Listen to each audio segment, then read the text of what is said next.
Good morning, everyone, or no one, if anyone's not watching at the moment. So, yes, it's Sunday morning. Mrs.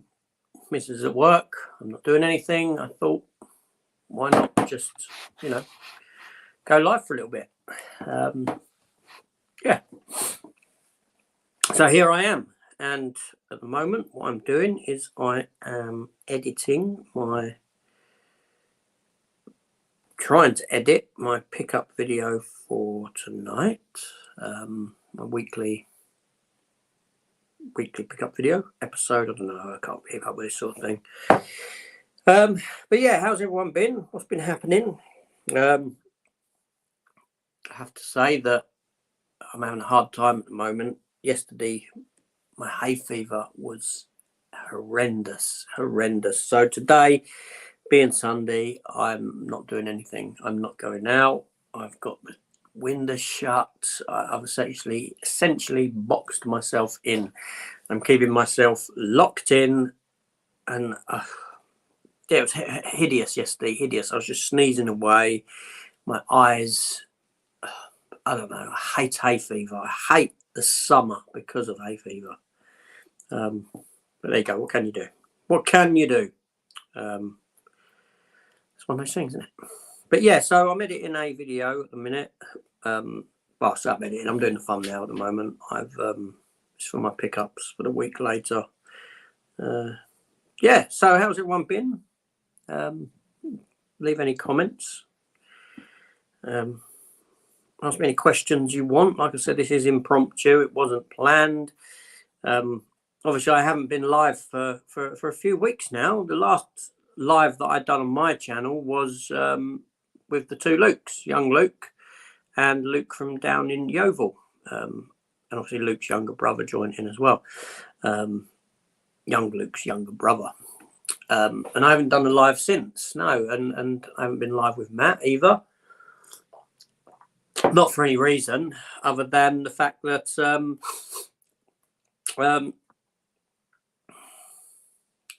I felt burnt out on it. I felt burnt out on lives, on doing live streams. Not been feeling it. Feel like I needed a break, and I'm actually okay. I know this is contradictory to that because I've gone live now. I thought I'd go live and see how I feel. But yeah, I felt really burnt out. The last one that I'd done with the two Lukes, I'll be honest, I done that because they'd both never been on a live before. Oh no, young Luke had, but they'd never been on lives with me, so I didn't want to let them down, so I'd done it. There's Luke there. Luke's popped in the chat with Pete. Hi Pete, how you doing? I share your troubles with hay fever. It isn't great. Bad throat, headaches, and generally yucky feeling. Hope you feel better soon. Thanks, mate. Yes, horrible. I hate hay fever. I take new tablets now that were given to me by the doctor last year. I'm meant to take them daily, which I do, and take them before the onset of hay fever. They don't seem to be doing any good. I hate it. I hate the summer. God damn, it's so miserable. But there we go. And Luke, who I was talking about, Luke, the last live that I'd done with Luke here. Hi, Luke. So yeah, so they, these two Lukes had never been on the channel before, so I didn't want to let them down. But even then, I was feeling it started to feel more of a chore not doing my videos. I enjoy doing my videos. Doing the live on a weekly basis felt like a chore. Pete, I don't know how you do it. Honestly, I don't know how you manage to do it. People like yourself and Gareth. Without sort of feeling burnt out. I mean, hats off to you. Yeah, and so Matt's been busy. I've been busy at the weekends, and it's been nice to take a break from them, to be honest. We will get back to them, but I'm not sure when. It ain't going to be for the next 3 or 4 weeks, I can tell you that. Because I'm busy and stuff like that. Luke, so that was a good live chat. I did that. It's the first live chat I did. Sorry if I wasn't talking too much. I hope your hay fever gets better. Yeah, no, that's fine, Luke. You get comfortable with it. Have you on again when we start them up again. I'm just sort of enjoying having a break from it, I'll be honest. But I didn't want to let you down. That one that you and young Luke was on, it was not you know, not knocking yourselves or anything. It felt like a chore. It felt like doing it was a chore for me. It felt like even before that, I was sort of like, I'm getting burnt out on this. And then after your one, I was meant to do a live with Bumper and Trevor from Double Bill Movies, and I blew them out. I said, I can't, just, you know, and I was busy anyway and stuff was going on, but it's just like, it felt like a chore. It felt like a chore doing them and leading up to them. So I think I just needed a break from them. A much needed nice break, but there we go.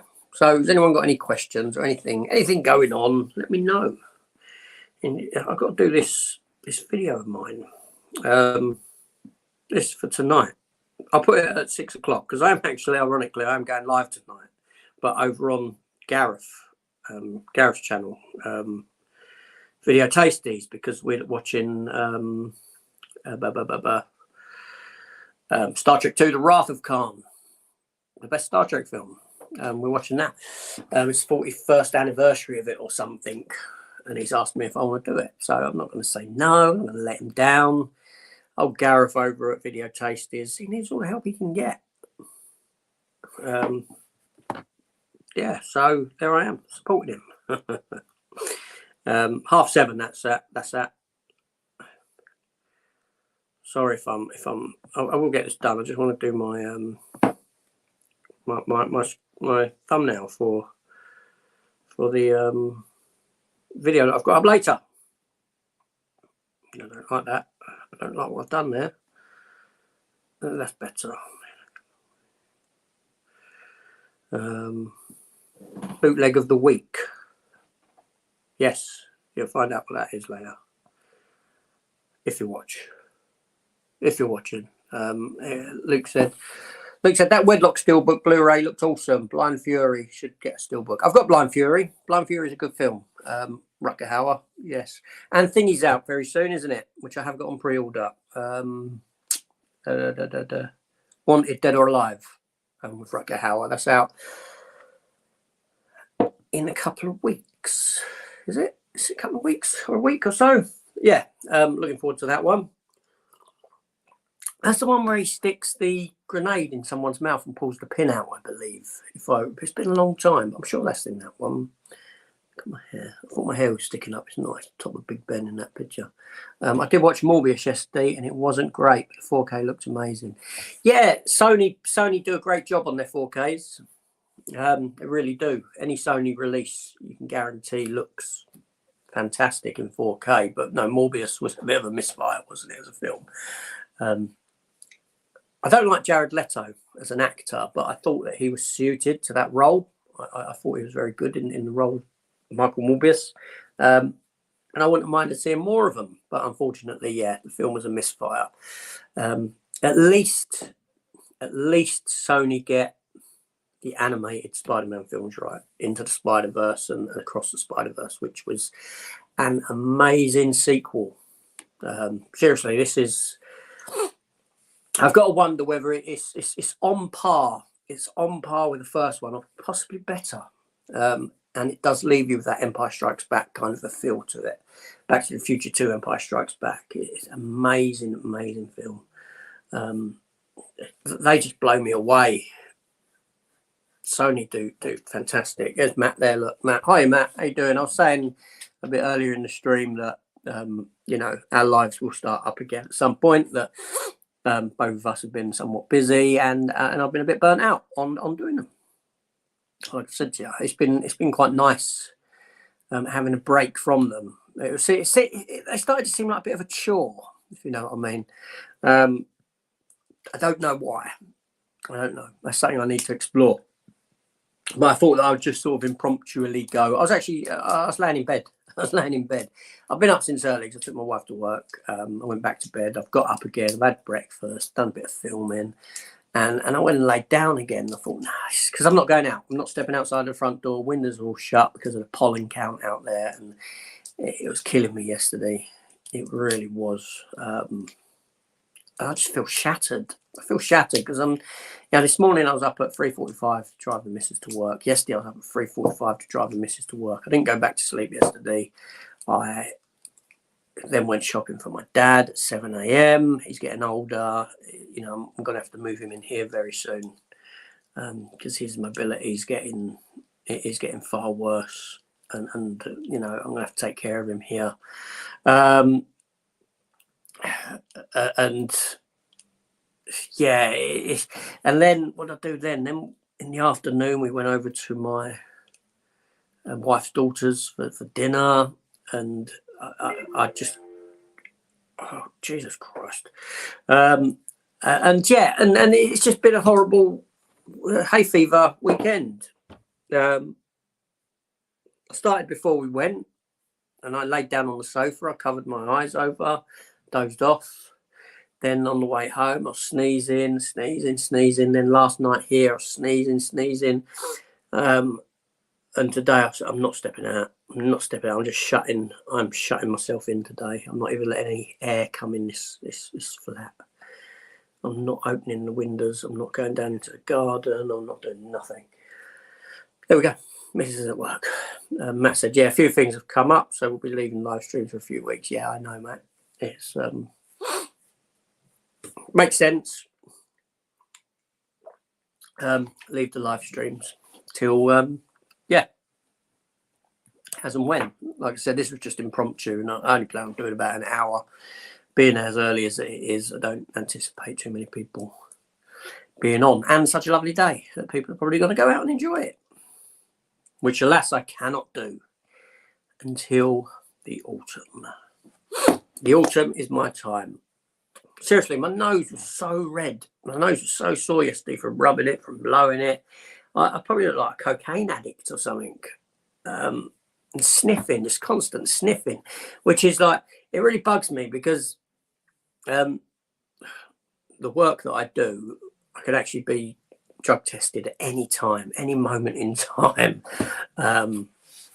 You know, just random drug testing, alcohol and drug testing. And there I am with hay fever, with a nose that's sore as anything here, that I have to put a bit of Vaseline on because it's just so sore, and sniffing, constantly doing that. And it's like, well, where's your line of coke, sort of thing. Come and drug test me all you want. But there we go. It's just hay fever. What a killer. I hate it. Hay fever is a pain, says Luke. Yes, it is. It is. I'm going away soon. For 10 days, I've got a 10-day break, and seriously, am I looking forward to it? If this is how it's going to be, no. Kel, hi Kel, how you doing? Hope you're well. Hope boys are well as well. Nice to see you. I'll let you know that antihistamine tablets I take over the counter ones work well. I take them all, Matt. I've got all manner of antihistamines in the kitchen. The ones I've got, drowsy ones, non-drowsy ones. I tell you what, the drowsy ones are fantastic if I want to have a good night's sleep. They really are. But no, I've got prescribed tablets that are somewhat stronger. I have to take them daily, every day in the morning. And I have to take them a couple of months before the onset of hay fever to build up something in the system. But it don't seem to be working this year. And I think I'm going to look into the injection, see what the injection does for me. I think it'll cost me about 150 quid to have that done. But yeah, biggest issue for me is my eyes. I have to wear sunglasses all the time, even when it isn't sunny. I hate itchy eyes. I do, but what I find I have to do is, if my eyes start itching, I lay down and I sort of bury my eyes, this part of my arm into there, right, and I push really hard to almost create a sort of vacuum suction type of a thing, and lay like that for however long, and it sort of wears off. But yeah. The problem is like driving, sneezing and driving. When you're driving at 70 miles an hour and you're sneezing, I think they say that at 70 miles an hour, in that sneeze, you've travelled about 100 meters. In that moment that you sneeze, you shut your eyes and you compose yourself, you've travelled 100 meters or more. And yeah, well, there we go. Oh, everyone's got hay fever. It's really bad out there at the moment. Yeah, everyone's suffering, aren't they? Hay fever's such a Beccaday spray. Yeah, my missus is picking me up some spray today. I've said to her, pick me up some. So I said, I'm not going out. I'm not stepping out. Pick me up some nasal spray. Pick me up some eye drops. Whatever you got to get, I'll use the lot. And yeah. But there we go. There we go. So, any film talk? What's going on in the world of film and TV? I don't know. I'm just here rambling on. I got a new tattoo done, by the way. There it is. There you can see it actually showing. I got a new tattoo done. That's it. I had that bird done on my arm. Reason being is that I had my ex-wife's name in Chinese, albeit in Chinese. It's things you do when you're young and stupid. Tattooed across there. So my missus wanted me to get a tattoo that would cover it. So I got this bird. And it was done by one of my sons. His girlfriend is an apprentice tattoo artist. So there's no charge. Although she works for tips. So I gave her 50 quid for doing it. And she works in the tattoo place. She got another job as well, but she works in there for free, but she gets the tattoo and work for tips. And the tattoo place doesn't get the money for what she does as she's apprenticing. So I went down there and saw her a couple of weeks ago and said, okay, my missus found the bird. I didn't really care what I had done on me. So she done it, and really good job as well. But now what I've said to her is I want to get some tribal patterning up and over the shoulder there, because I've got another tattoo up here. I'm not going to show it. You can see it partly there. It's the first tattoo I ever had done, and it was, I'll show it. It's like a military sort of, but it's from War Machine, Iron Man. Oh, for Christ's sake. Okay, give me 1 minute while I take this call. Hello? Are you all right? Why? Why? What's happened? Okay.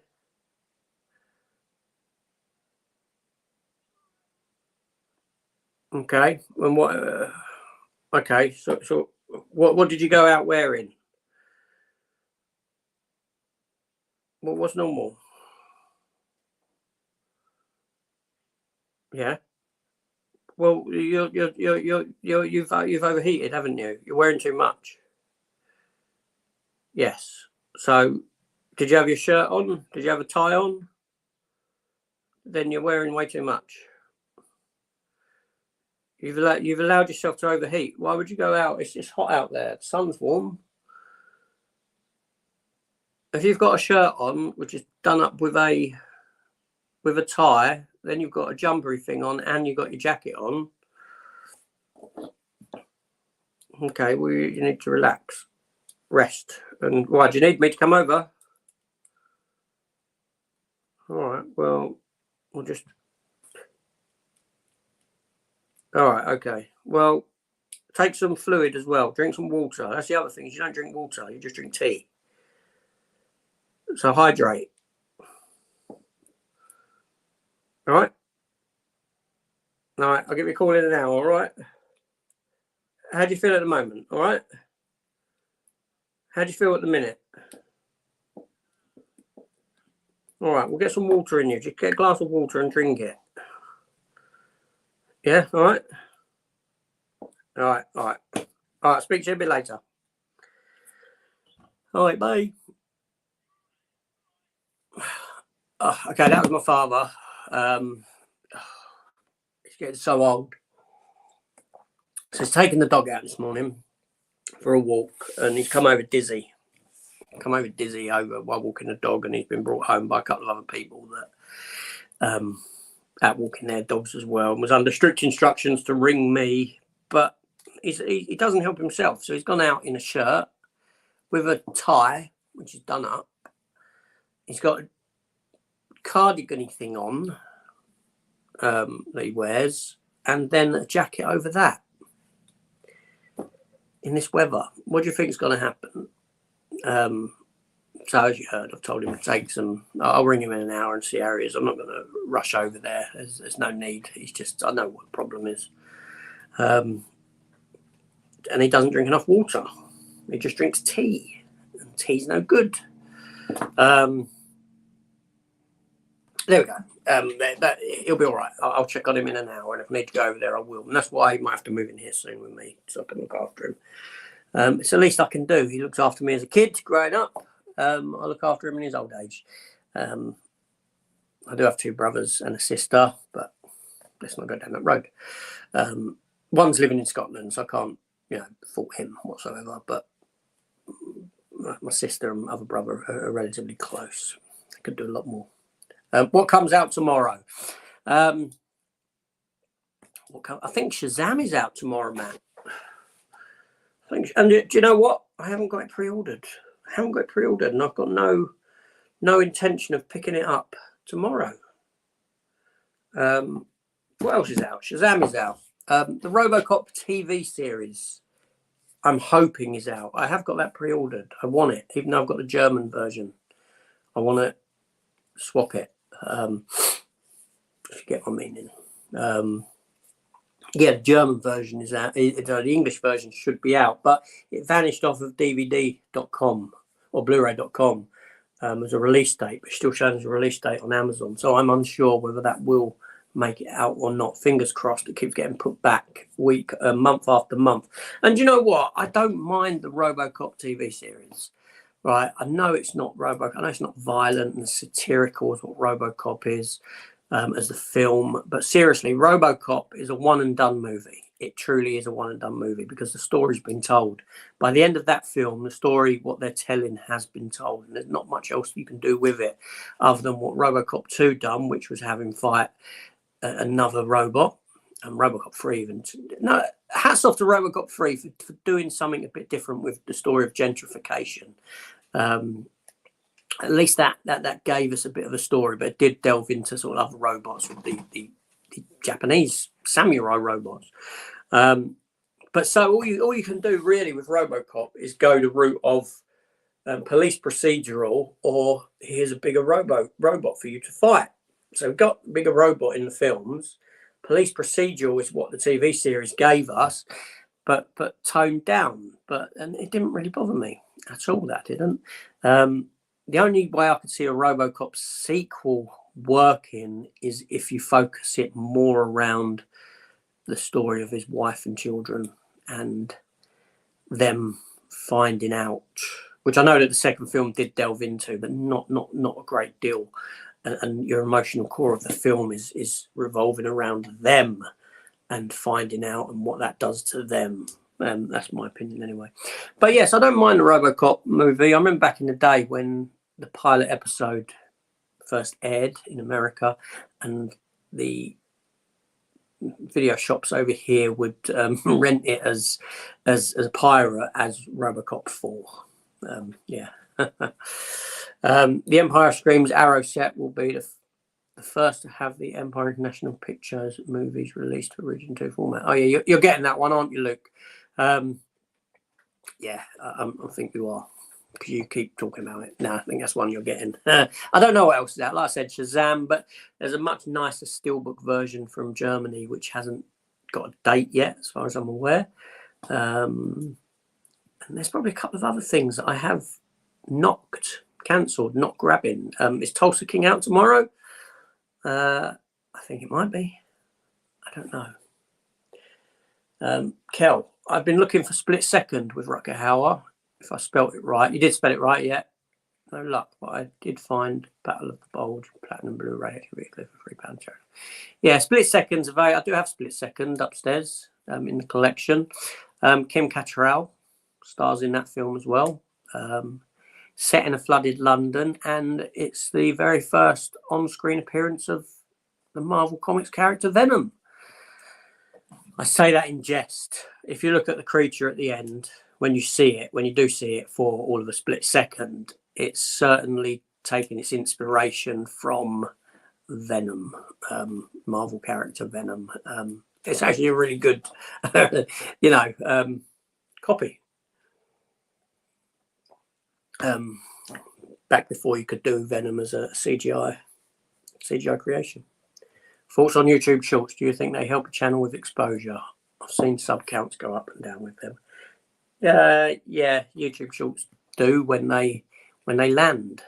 Unfortunately, there's no. It's random. It's also random with YouTube Shorts. As you've seen, Matt, with your, and even me, I've experimented with YouTube Shorts, and you can't say what's going to land and what's not. It's all down to that algorithm and people jumping on it and people sharing. I've been, I've been putting up some animal ones, partly because to keep the videos for posterity. It's the best place to put them on YouTube to be kept for me, and then I can delete them out of the phone and that sort of a thing.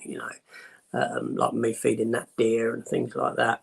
And that's not relevant to the channel, but what's the harm? They're more for me than anyone else. And then, my kids can watch them if they want to watch them. But yeah, a lot of people you'll see a fluctuation in when you've got shorts that are doing well, you'll see a fluctuation in subs. You'll get quite a few hits, you'll get quite a few people leave the channel. In the sense that I believe what's happening is they're clicking onto your channel, subbing because of what you've put up. Then they go in and check out your channel and they think, well, this ain't for me, so we'll unsub. So you get this up and down nature to it. But yeah, just do what you do for fun. Just do, that's what I'd say. Do you know what I mean? Is Shazam better than Shazam 2? Yes, the first one's better than the second one. It's a shame, really. It is. Shazam's a really good character. Let me just hold on one sec. Give me 1 minute.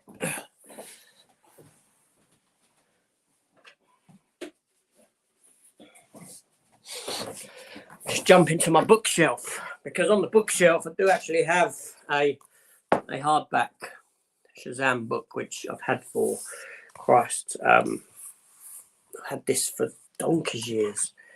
Drawn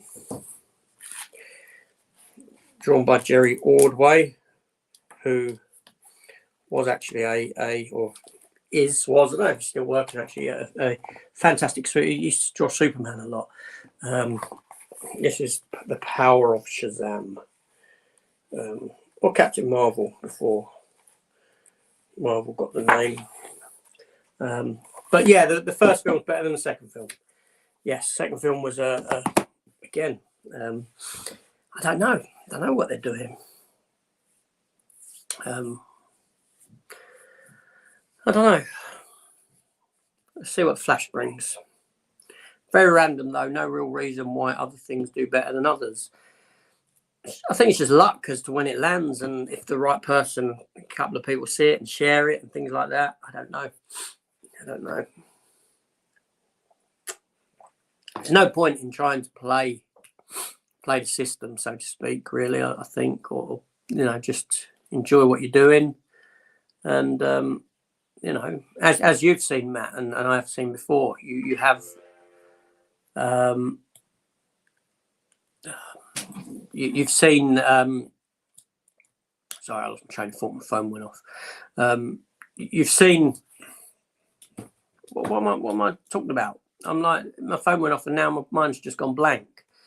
I'll start with subs. You've seen the sub nature type of thing. You get a big push and you get a dry spell. And then you get like push again, a dry spell. Like you said, it's that tap. Like taps can turn on and off. There's no, just do what you're doing and enjoy it. Rather than, I don't know, trying to reinvent the wheel, I suppose. Yeah.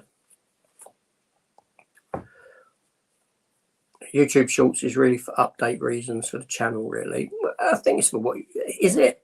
Oh, is that what you use it for, Luke? I mean, you can do what you want with it, really, can't you? It's there. You know, I do it. I show, you know, collectibles on there as well as do a big video. It can reach a bigger audience as a short. And the reason for that is because young people don't have, you know, and I'm not saying all, this isn't indicative of everyone, but it's just certainly a huge percentage. They live life 15 seconds at a time. They're used to Instagram and Instagram short videos that last 10, 15 seconds, and they're on to the next one. And this ultimately is destroying attention spans. You know, it's destroying attention spans in people. That's why you go to the cinema now and there's so many people sat there with their phones out, because they can't switch off to that and delve into a narrative for 100 minutes, 2 hours, 2.5 hours, whatever it may be. They can't do without that short feeding their lives. It's horrible. And this is why films are made differently today. This is why films don't have you know, the narratives are not as strong. Why character development is thrown out the window for action set pieces from the get-go in a film. You know, take for example Die Hard, right? You watch Die Hard, it takes about 45-50 minutes before you delve into any action in that movie, because it's all about character, it's all about setup. And films can't do that anymore. Films don't do that anymore. Now, a great example of this, two films, exactly the same films, is Olympus Has Fallen and White House Down, the two Die Hards in the White House films. Now, if you watch, now my favourite of them two is actually White House Down. I think it's a stronger film, narratively speaking, character-wise speaking. But if you watch them two films, what you'll notice is that White House Down in structure is very much akin to Die Hard, in that the way it builds up to what's going on, whereas Olympus Has Fallen takes the new throw you into the action from the get-go kind of a filmmaking. So for me, White House Down feels like a far older film, if that makes sense, from the way they decided to structure it.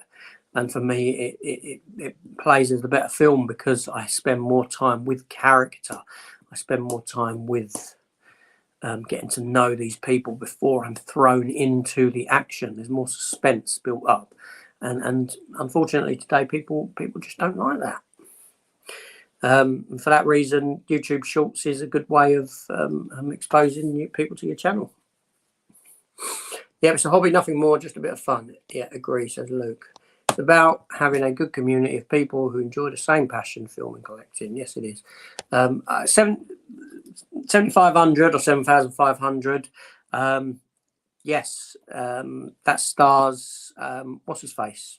The guy from, you know, Looper, not Bruce Willis, the other one. Joseph Gordon-Levitt. That's it, and he's a pilot. And if I recall correctly, it's all set within the cabin of the plane. Correct me if I'm wrong. I do actually have it on Blu-ray upstairs. It's in my collection. It's all filmed from his perspective. Sorry, that's hay fever. Within the cabin. Yeah, Joseph Gordon-Levitt. Yeah, and I don't think we see much outside of the cabin, if anything at all. It's all done from his POV, shall we say, point of view. Yeah, it was a decent film. Where'd you watch that, Matt? What was that on? Like Sky or whatever? I don't know what you've got. But yeah, it was a decent movie. Wasn't bad at all. Sorry. So, come on, any more? Gordon love it. Matt says, yep, all set with inside the cabin of the plane. Alan Cochrane. Good morning. Just been to a car boot sale in Southsea. Portsmouth and Southsea. Yes. I'm down that way soon. I don't get to car boot sales at all, often, ever. Portsmouth and Southsea. Southsea is where the hovercraft depart from, isn't it? I believe. Yeah, I know Portsmouth and Southsea is. That's the Southsea we're talking about, I'm assuming. I don't know if there's another Southsea. Did you know Joseph Gordon-Levitt was in Quantum Leap? I can't say that I did, no. I mean, I'm not surprised. There's probably loads of faces, famous faces from, from who we know now as big actors in TV shows back then. Who else? There's who else has been in? I don't know, but yeah, you probably got loads. That's right, by the hovercraft. Yeah, I love them hovercrafts. I'll come back to your message, Matt. I love the hovercraft. I think they're great. I do. I think they're. I've not been on the new ones that they've got now in service, but the ones before, I love how they're. Because obviously, hovercraft was a military design. It's a military, essentially a military vehicle. That's what they were designed for, and you can even see it in the context of the when you used to go into the older ones, because the geezer who piloted it had to climb up a ladder through like a port hatch to get into the cockpit, or what do you call that? The bridge. Is it a bridge? Hovercraft wouldn't be a bridge, would it? 'Cause it's like a little thing. But yeah, they're amazing. I love them. Really nice. Great to go on. They don't take them up to, because of speed restrictions now, they never get them up to the speeds that they can actually get them anymore. But they're impressive to watch. I love them. Seeing a decline in shelf space of DVDs in charity shops. Yeah. Because it's all dying. It's all dying a death. Yeah, no one buys. No one wants to buy anymore. They're worthless. They're not. Yeah. It's a shame. Hopefully it will go like the VHS, where everyone dumps them, and then all of a sudden there's a lot of worth in them. Do you know what I mean? Later on down the line. Matt reckons we've only got 5 years of physical media left. Probably at most. Oh, I'm such a downer today. Such like a... Oh. Matt's in bringing negativity. How long do I think's got left? I don't know. I'd like to say, I think what...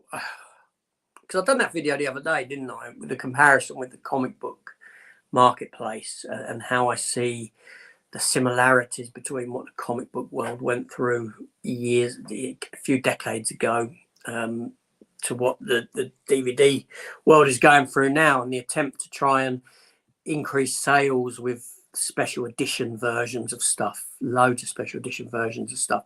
And what I'd like to see a similarity where, actually that sort of starts dying off, that sort of dwindles and goes back to being quite a small subsection, and then it's about the film again more than the release. But I fear that I fear that you're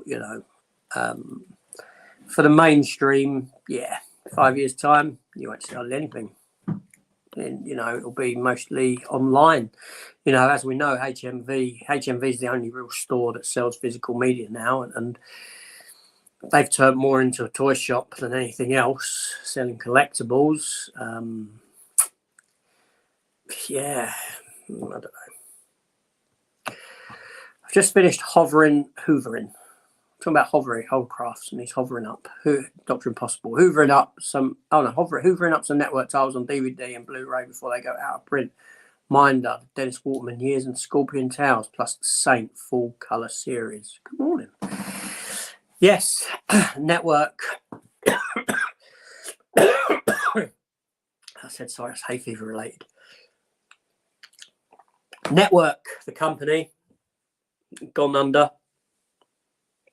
I actually picked up Minder probably in the last 6 months. It wasn't just the Dennis Waterman Years. I picked up the entire thing with is it Gary Cole? Is that his name? The geezer who came? I don't know if that's the right name. I don't know if I'm just gripping at straws there.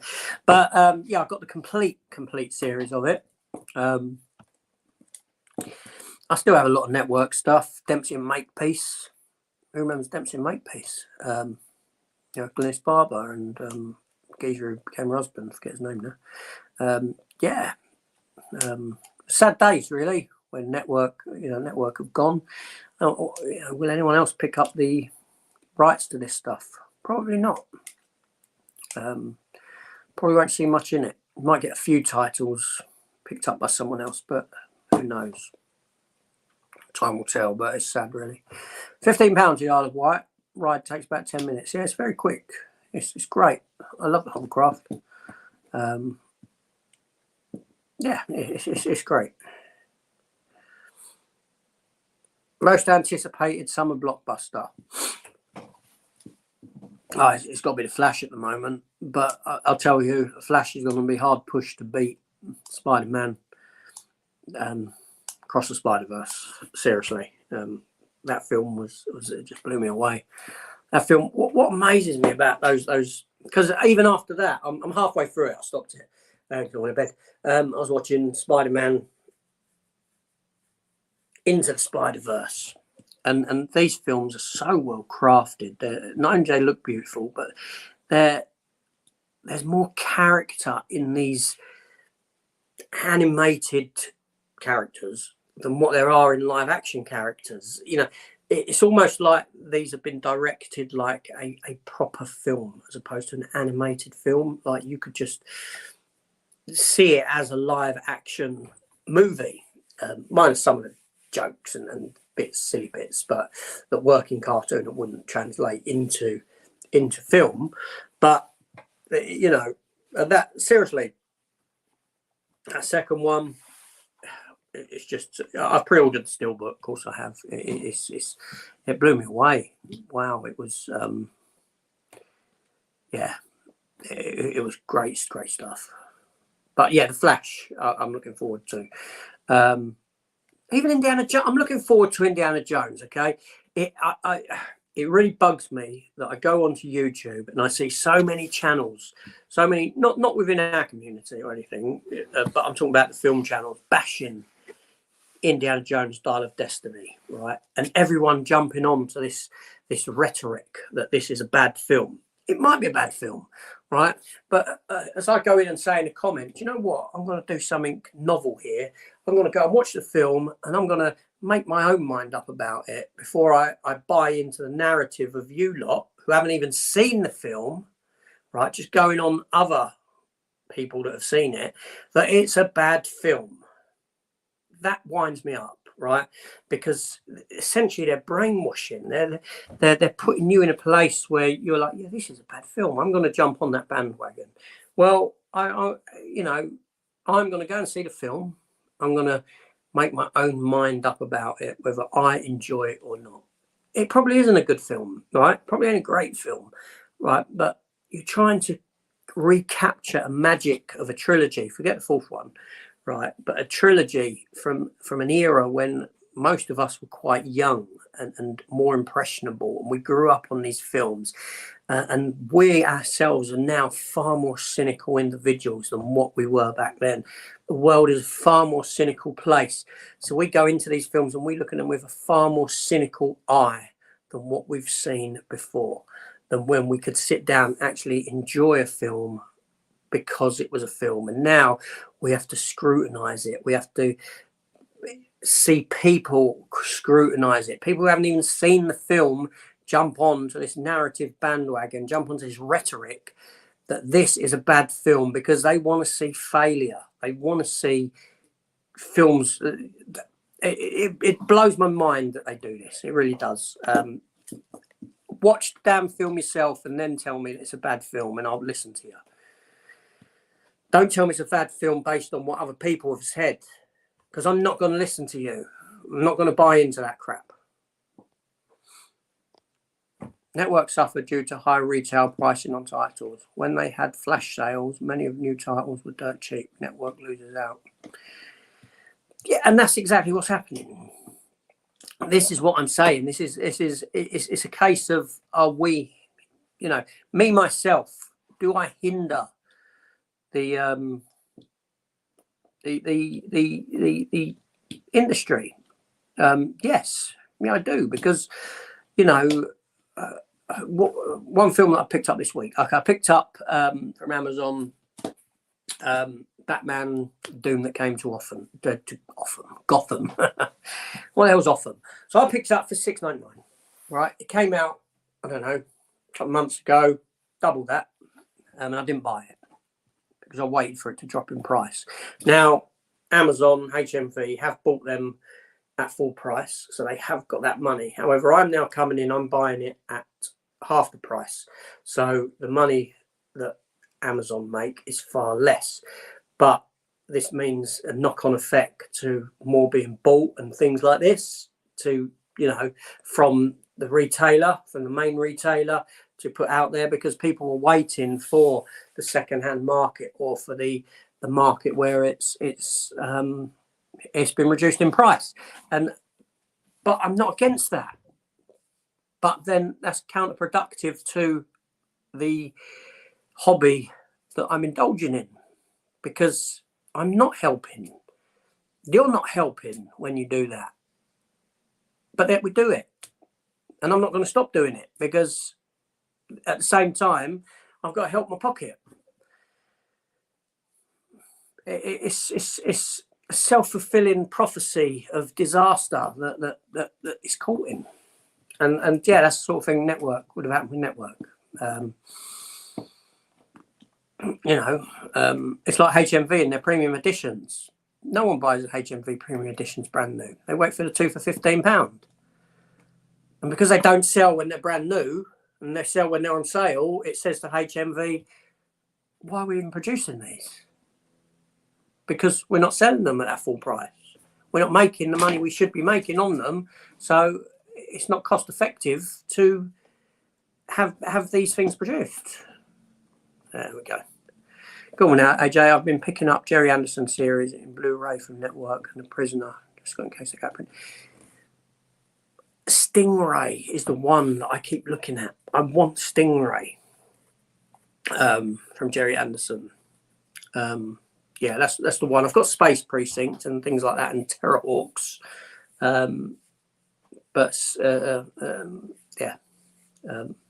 Because I like submarine stuff, and Stingray's on submarine, so you've got me straight away. Pete, Playtendo guy, Pete with his, who isn't burnt out on his live streams. And why is that? How do you do it? I'm going to have to ask Gareth later when I'm on his Star Trek 2 chat, when I'm live with Gareth later tonight, 7:30 p.m. Gareth Video Tasties, Star Trek 2, the best Star Trek film, watch party. I'm going to have to ask him how he manages to do what he does without getting burnt out on doing them, because I certainly would. The whole gaming side of things is having a huge push for digital. One of the biggest releases of the year, Alan Wake 2, is going to be digital only. If that succeeds, it could change the tide. How do you feel about that? I'm guessing that, I think this has been said to me, I can't remember by whom. Obviously, when a digital game isn't played anymore, or not many people play it, it'll just be pulled, won't it? It won't exist anymore. It'll just be, the servers will be where that comes from would be shut down, so to speak, if that makes sense. I don't know. Hi, Pete. There's been huge groups of people crazing for a physical release, but the developers say no. Strange days indeed. Far more money in not having to produce disc, not having to produce art, not having to, and this is a whole subsection of of industry that will go down with it. You know, those people that produce the sleeves, that produce the disc art, those that do the printing for it, those that the manufacturing of the Blu-ray and game cases and all this sort of thing. There's vast, you know, it impacts far more than what we probably think. Hey, Matt. A shame about Network, really great company, a wonderful label that restored many British classics. Hopefully someone can buy up the label or the rights. Yeah. Is there a market for it? I'm sure someone will, not to the extent that Network did, but you might see some, you know, I won't be surprised to see some sort of special edition versions of some classic hits, big, you know, the bigger ones. I don't know. We'll see. They might test. Someone might test the water, shall we say?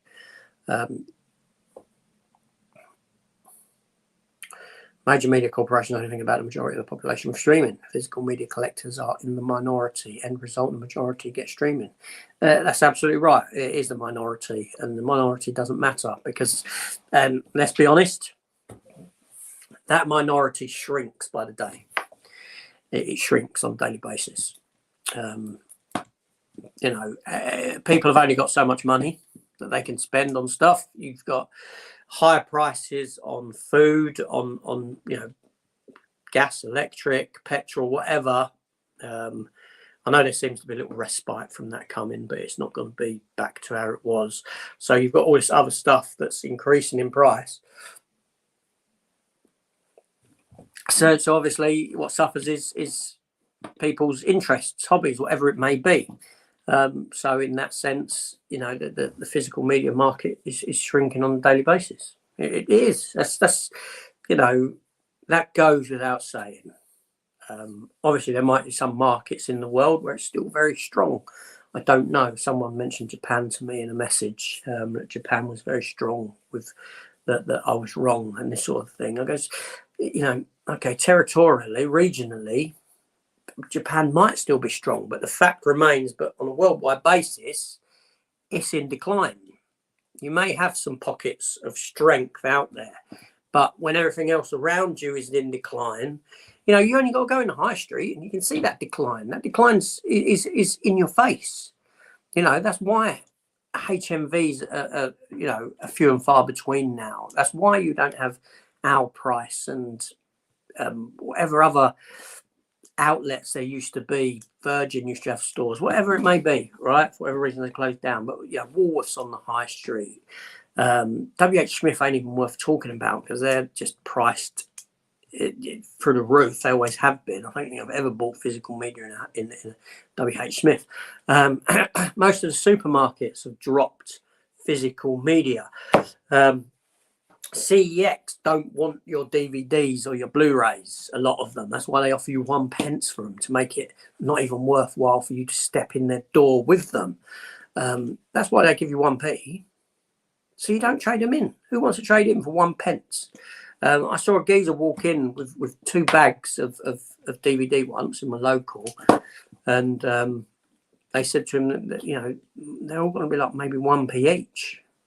They said to him, and he said, it's going to be costing me more on parking out there to have you go through these than for me to trade them in. So he left them. He just said, there you go, and walked out, leaving them behind, because it ain't worth it. You know, like Matt said earlier, charity shops don't want these things because they don't shift them, because no one buys them, because the younger generation are all about digital. You know, these are antiquated items from the perspective of the young. You know, if I said to my kids, I tell you now, if my kids go to me, oh, what do you want for Father's Day? And I said, oh, get me this film, get me this box set, get me Stingray on Blu-ray. You know, group together and get me. They'll roll their eyes. They'll roll it like, what's wrong with you? Why are we going out and buying you something that's pointless and worthless? And, you know, we don't want to buy you that because it's crap. not the content, talking about the the actual product, because they perceive it as being, and obviously there's exceptions to this rule. There's going to be young people that, as we've seen, that are into the physical media. They are, but they're like 1 in 1,000 or something. They're not out there. Hi Matt. Well, AJ, hope you're having a nice weather as we have now in Ireland. It's lovely out there, Richard. That being said, the windows are all shut. I'm locked in because of the old pollen count. And I'm not stepping outside today at all to suffer.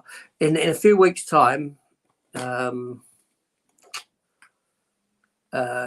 think sometime, yes, on the 2nd of July, which is a Sunday, there's a get-together that the family's having, where they all get together. They come into the park and the kids all get to play in the park, and we set up a gazebo sort of thing, and people bring food and this sort of thing. It's just done in the park. A lot of people do it.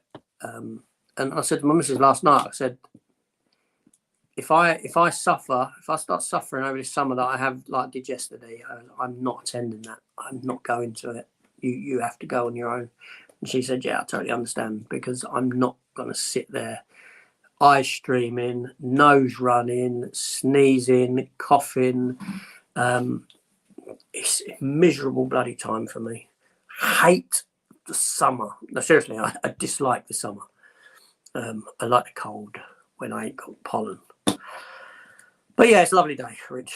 Love the Indiana Jones franchise. Can't wait to see the new Indiana Jones movie. I'm going to see it next Saturday.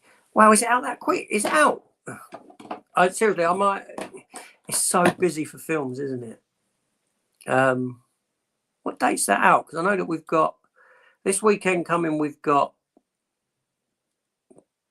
Transformers: Rise of the Beasts. I'm looking forward to. I thought the weekend after was Flash. Is Indiana Jones up there with going head to head with something else? I keep, I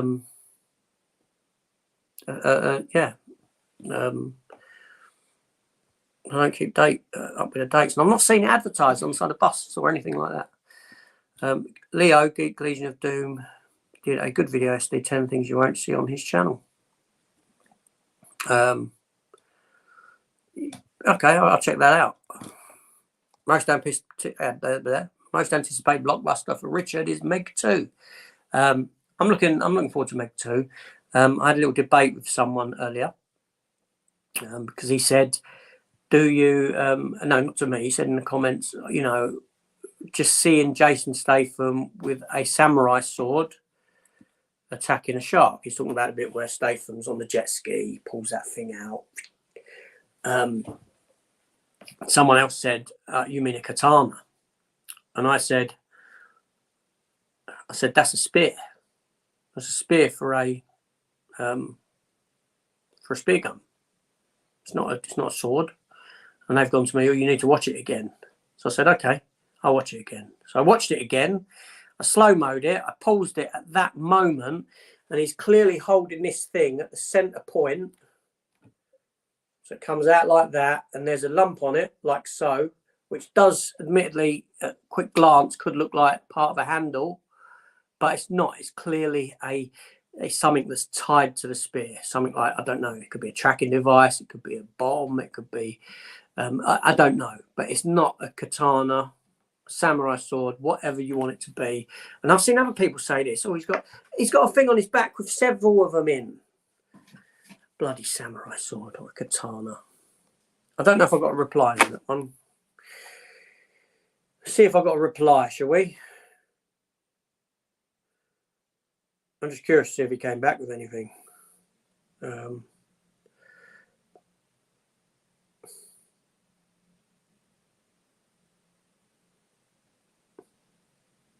Yeah, he said, watch it again. I said, I thought they were spears. I said, I will. No, it's clearly a spear he's holding. Yeah, he ain't replied. I said, no, it's clearly a spear he's holding. He's holding it at its center point, and there is something attached to it, a tracker, an explosive device, or something. Certainly not a sword of any kind. I've seen other people say that it's a sword. But Meg 2. I'm looking forward to Meg 2.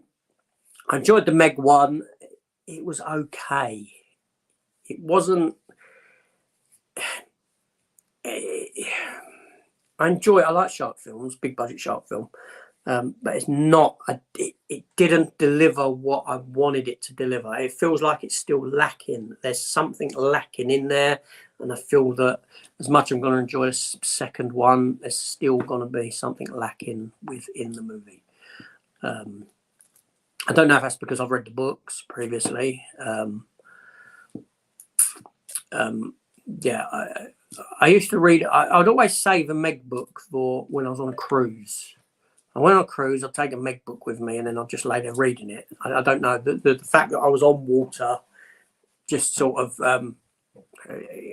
made them easier to read. Not that they're hard reads anyway, but yeah, stuff with the dinosaur that you've seen in the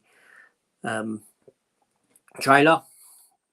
Not to spoil it, but that's just the beginning of the film. That's like sort of flashback to prehistoric times. Although the Meg never existed at the same time as T-Rex. There's quite a few million years between the two species. But it's a film. Have fun with it. Matt said it looks fun. Flash for me as well. Oh, I've lost where I'm at. Network had the Baron and the Sweeney in the works and ready for Blu-ray release. Even though Tim Beddoes died, the company was looking forward. It's very strange how this company went into liquidation. It happens. You know, they probably owed money, and they were probably hoping to borrow more money to help themselves get themselves out of, you know, and then that's what happens. And they can't borrow that money, and they've got no choice but to go into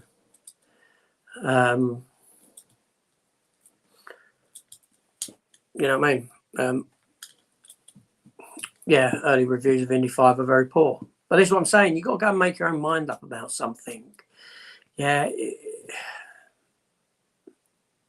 If you're going thinking it's going to recapture the magic of those first three that we saw back in the day, then it's not going to.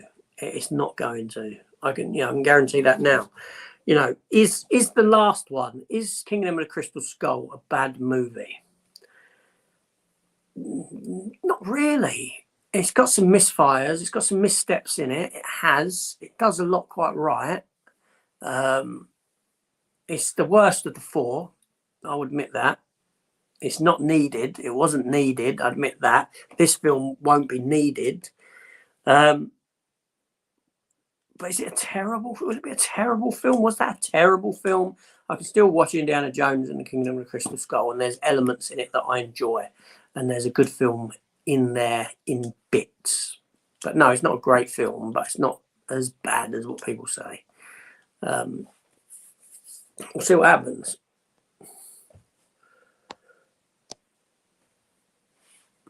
Yeah, matte work.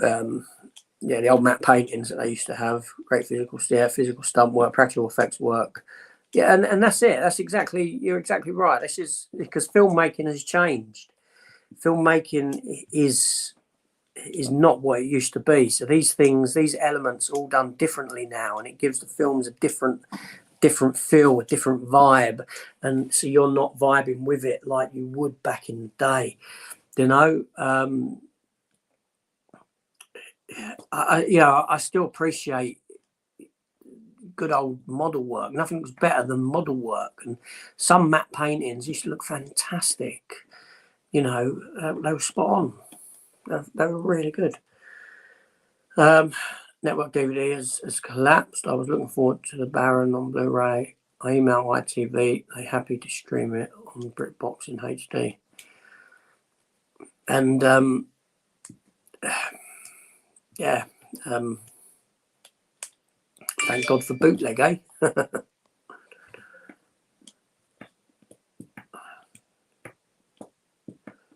Well, it seems like a lot of people are buying network stuff. Yeah, okay. Yeah, a lot of people are sort of buying before it becomes unavailable. Yeah, I really want the Sooty Show on DVD. It's a shame network has gone to the end. Sooty and Sweep. I used to have the little cloth puppet when I was a kid. Going to see The Little Mermaid next couple of weeks, and Spider-Man is fantastic. I can't say for The Little Mermaid. It'll be interesting. Little Mermaid I want to watch. All right. Again, I'm not going to go into it, you know. I'm not going to go into it with, you know, I know that the Disney stuff is soulless. His Disney remakes, they are soulless cash grabs. But I've never seen The Little Mermaid. I've never seen the animated film, right? So from that perspective, that I've got no thoughts on The Little Mermaid whatsoever, other than, you know, I don't even know why I wouldn't have seen it with my daughter. I've got no idea. When she was young, it was just a film that I've never seen. So will me watching the live action, will I get more out of it having not seen the original? Do I care about the you know, the race swap casting of the mermaid herself? No, because I've really got no basis to compare it on other than pictures I've seen of the Little Mermaid. I've got no, you know, where I've got no love for the animated film. It's strange, really, isn't it? You know, the whole race swapping argument is a strange one, because in a situation like this, it's like, well, I don't care, because I'm not there with the other one. I'm not, you know. But then if you do it to a character that I like, then I'll kick off about it. I think as a whole, when you take it by case basis, I can probably say, yeah, okay, I didn't care. That worked for me. No, that didn't work for me. What the hell are you thinking? I think on a case by case basis, that's certainly the way. Perry White in Superman, obviously in comics, in previous Superman iterations, Perry White's a white fella. However, in Man of Steel, obviously he was played by Lawrence Fishburne, great actor, and I had no issue with that, because he's a secondary character to, you know, he's a small support character in that film, in that world. So it didn't really bother me. So case by case basis, I'll take him on, but as a whole, I don't agree. If that kind of makes sense. I'll be there. Will Michael the politician, I wonder, AJ? This is for Gareth's Star Trek II, The Wrath of Khan watch party. I don't believe that I do these things with Gareth. We don't get on at all. We don't see eye to eye. We're just like, he's like public enemy number one to me. But then I'll be on there. I'll be as nice as pie. I'll treat him like a friend later. You know, yeah, it's. But then when his back's turned, I'll be like, stab in the back. I like Gareth. He's all right. He's all right. I say publicly, he's all right. No, he's good.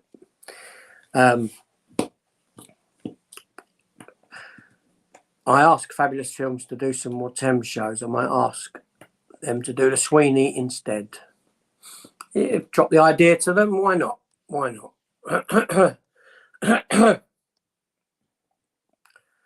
No, I don't think I'll watch Indiana Jones 5 next Saturday, because it don't come out next Saturday. Oh, okay, 28th of June, yeah. Do you have a favourite new movie you got? Yeah, Flash. Flash is what I want to see. Ironically, get this, right? Don't know how many people actually realise this. The Flash TV show, right? Now that's run for, I think, 9 seasons now, and it's just come to a close, or literally there at the point of coming to a close. I'm a few episodes behind on it, so I'm not aware whether it's actually ended on TV or not yet. But the Flash TV show, 9 seasons. They've been going 8 years, essentially. When season 1 of that show started, around the time that the pilots came out, not long after, that was when they announced the Flash movie, right? 8 years ago. That's when they said they were doing it, which was like, why are you announcing this at the point that you've started a Flash TV show? It just seems somewhat counterintuitive. It seems like you're trying to steal the thunder of the TV show that has just started, or something like this. And as we know, that film's been in development hell for, well, bloody 8-9 years, as we know. And now, just as the TV show ends its 9-season run, we get that movie. That to me is just like, you know, I don't know. That just sort of blows my mind somehow. Like, I don't know, the timing of it all, the timing of announcing it when that started and it finally getting to air when that ends. That's some massive coincidence. And I believe it is just a coincidence, nothing more.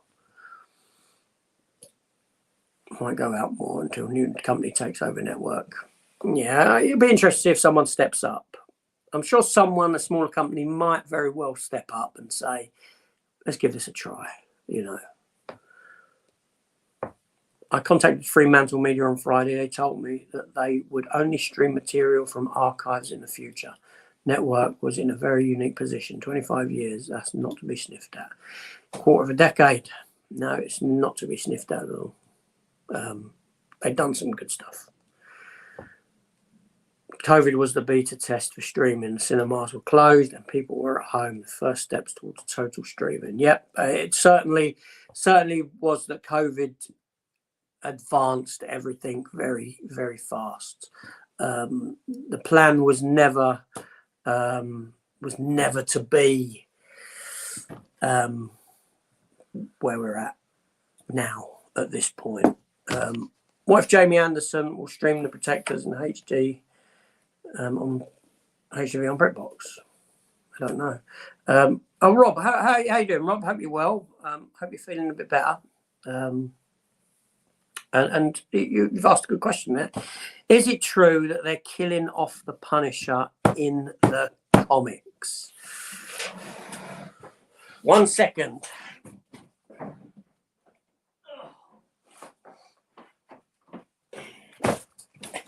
He is back. He is back.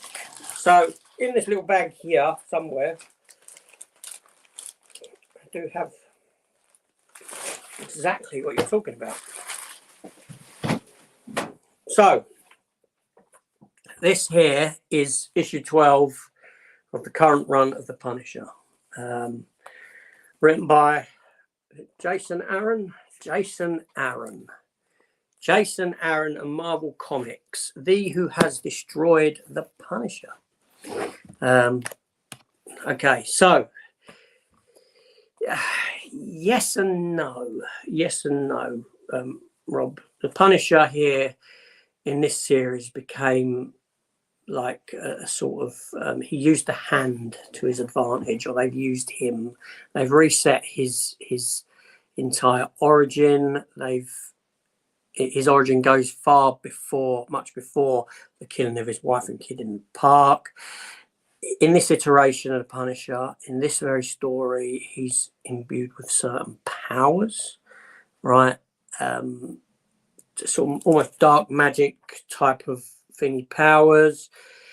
And spoilers, he does get captured by the Avengers, essentially, at the end of it. His wife, whose back has shot him twice, she's put 2 bullets into him. The Avengers and all that are deciding what to do with him. Doctor Strange, everyone, Moon Knight's there, Wolverine's there, and he uses the magic within these bullets, the power of the beast, and he sort of makes himself, I don't know, we don't know where he's gone at this juncture in the film and in the comic, and they say Captain America says spread out, find him, but Doctor Strange says that won't be possible.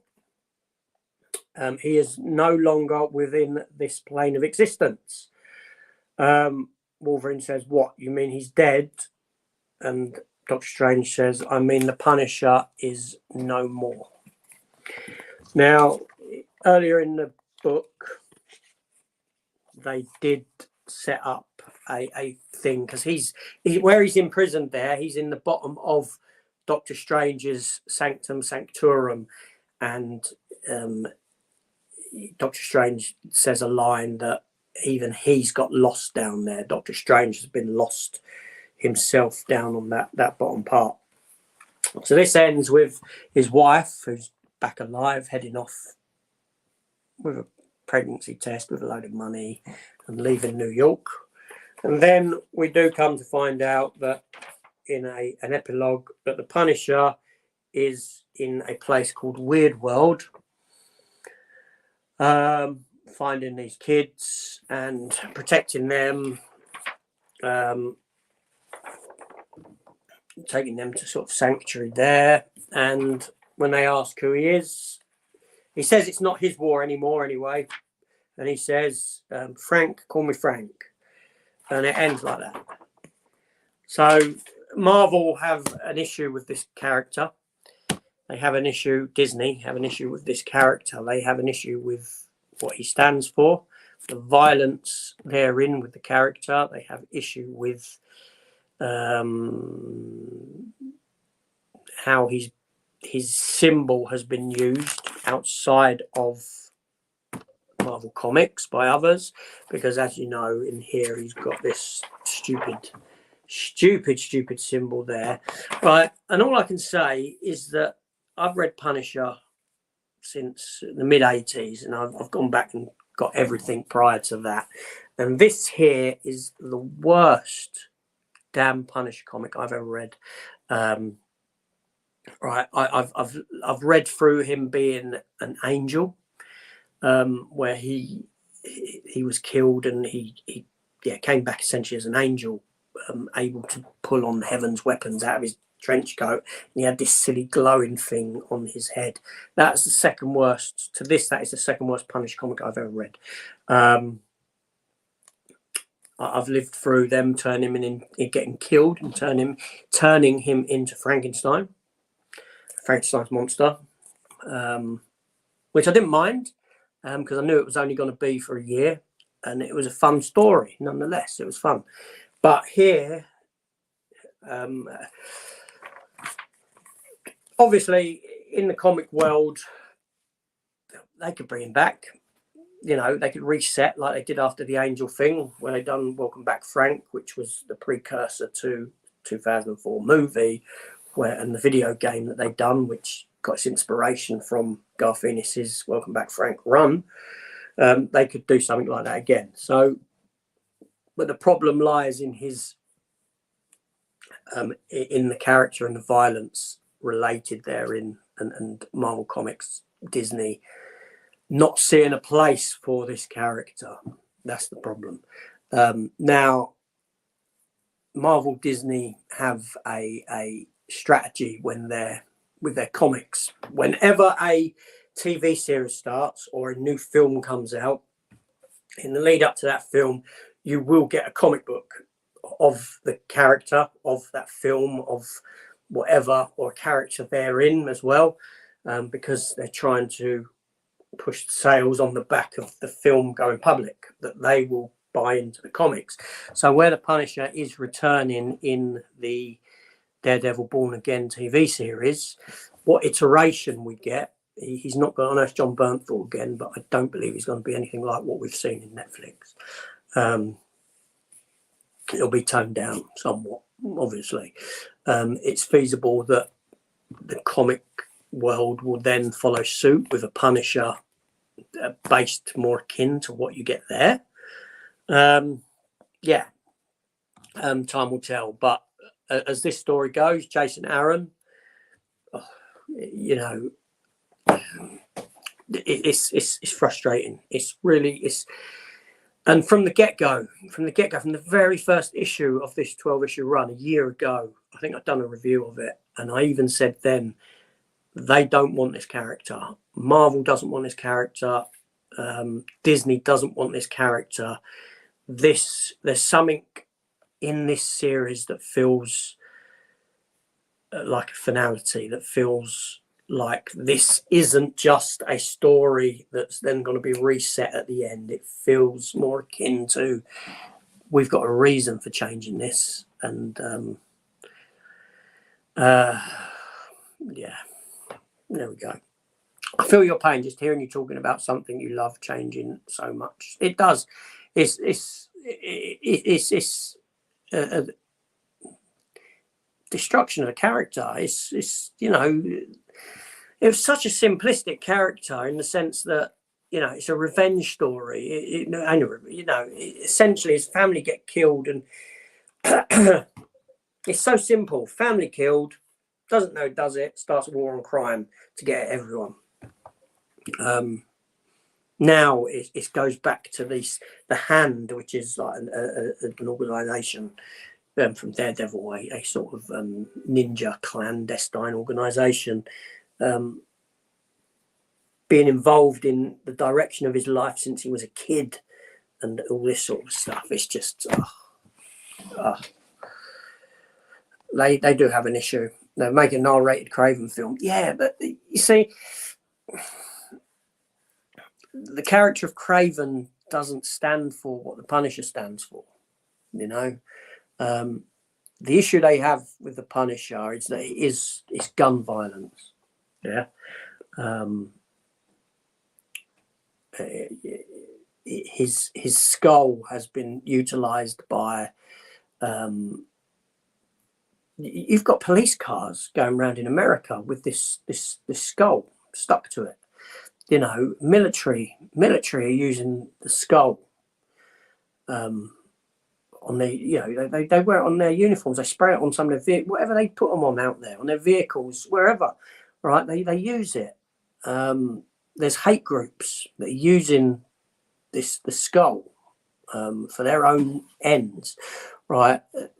All these organisations, whether good or bad, are using this incorrectly. The skull itself is a symbol of the failure of the legal system in the context of the comic. That's what the skull represents, because as we know, the Punisher was failed by the legal system. His family were killed, nothing was done, etc., which he went on to do what he does.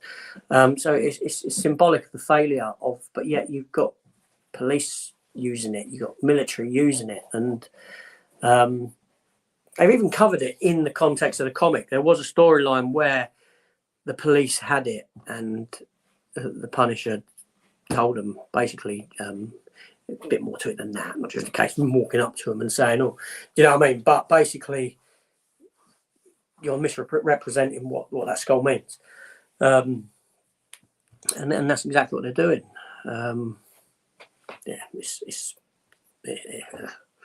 I'll be honest, I haven't read that yet. I just skimmed it and I went to the end. I don't even think I can bring myself to read it, that issue. I cannot.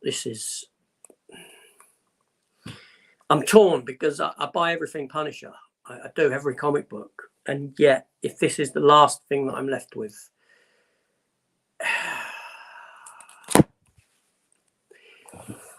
it'll be interesting to see. Now, as for a future for the character, if they did do, I know there's been some talk of Marvel doing a Armor Wars, you know, the War Machine stuff. There was a comic book where the Punisher, for 12 issues, he did get a hold of the War Machine armor and utilize it for his own needs. Now, I could see them doing that. I could see Marvel doing that on screen at some point, because you're taking a character who's very grounded in reality, but putting him into a bubble of fantasy. The minute he's in the suit and he's battling things in the suit, it's not the same as what it is with him just going out with guns and killing criminals. Rob says Rob's off. See you later, Rob. Speak to you later. Get some good props for a stream tonight. I'll have to catch that on a rewatch, because 7:30 I'm on Gareth doing Khan. Doctor Impossible, see you on Khan. All I can say about Khan is just YouTube, Star Trek 2, Wrath of Khan, edited for goats. It's a Family Guy clip. edited for goats. It's worth a watch. But there we go. Okay, so it's 11:35. Everyone, I'm going to get going. Thanks for your time. Thank you for watching. Thank you for your questions. Thank you for keeping it friendly. And I shall speak to you all later. Have a fantastic day, whatever you're doing. And I'll see you later at 7:30 on Wrath of Khan. Watch. Take care.